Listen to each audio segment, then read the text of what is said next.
DP speaks நேயர்களுக்கு வணக்கம்.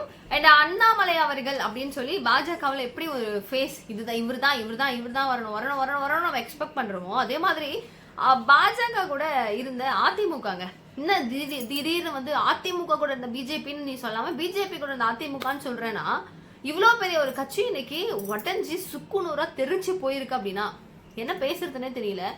இவ்வளோ நபர்களை வச்சுக்கிட்டு கட்டமைச்சு ஒரு கட்சி இவ்வளோ அழகா இத்தனை வருடம் வந்து ஜெயலலிதா அம்மையார் அவர்களுடைய மறைவுக்கு அப்புறமா எடப்பாடி அப்படிங்கிற இந்த ஒரு ஃபேஸ் ரைஸ் ஆச்சு.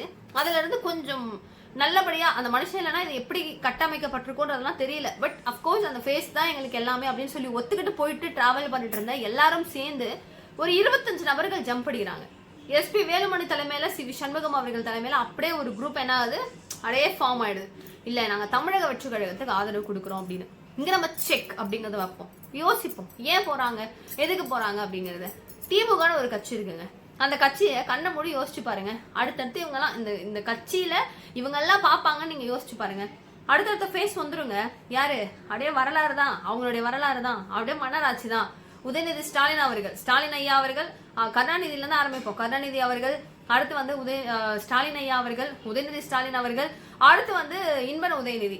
ஸோ அதுக்கப்புறம் அப்படியே வந்துடும் குட்டி லட்டு பொம்மை கிம்மன் அப்படியே வந்துடும் சிறுசு வாண்டுன்னு புரிஞ்சிருக்கும் உங்களுக்கு.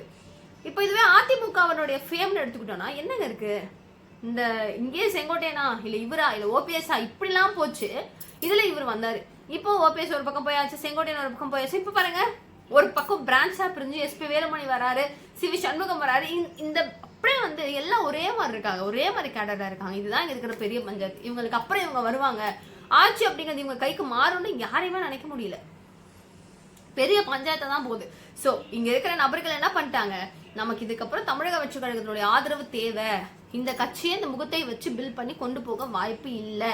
ஸோ இதுக்கப்புறம் ஃபியூச்சர் அப்படிங்கிறது கன்ஃபார்ம் இவங்களா தான் இருப்பாங்க, நம்ம இவங்க கூட ஆதரவு கொடுத்து சேர்ந்துக்கிறது நல்லதுன்னு சொல்லிட்டு தான் இந்த 25 நபர்களும் சேர்ந்துட்டாங்க. ஏன்னா வரப்போற எல்லா எலெக்ஷனுமே சரிதாங்க. இனிமே வரப்போற ஒரு எலெக்ஷன், உள்ளாட்சி தேர்தல் ஆகட்டும், நாடாளுமன்ற தேர்தல் ஆகட்டும், தமிழக வெற்றி கழகத்துக்கு கூட இணக்கமாக இருந்தால்தான் ஜெயிக்க முடியும் அப்படிங்கிற மாதிரி யோசிச்சுதான் ஓகே நல்ல முடிவு எடுத்திருக்கோம், நம்மளே சூப்பர்ப்பா அப்படின்னு பாராட்டிக்கணும்னு சொல்லிட்டு சேர்ந்திருக்காங்க. இதனாலதான் சொல்றேன், தமிழக வெற்றி கழகத்தினுடைய ஆதரவு அப்படிங்கிறது அதிமுகவுக்கு முற்றிலும் தேவை என்பது தெளிவாக புரிந்துவிட்டது.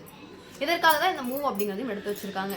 ஸோ அடுத்தடுத்து என்ன விஷயங்கள் அப்டேட்ஸ் வருதோ அப்படிங்கிறது உங்களுக்கு அப்டேட் பண்றேன். தேங்க்யூ ஸோ மச் ஃபார் வாட்சிங். பாய்.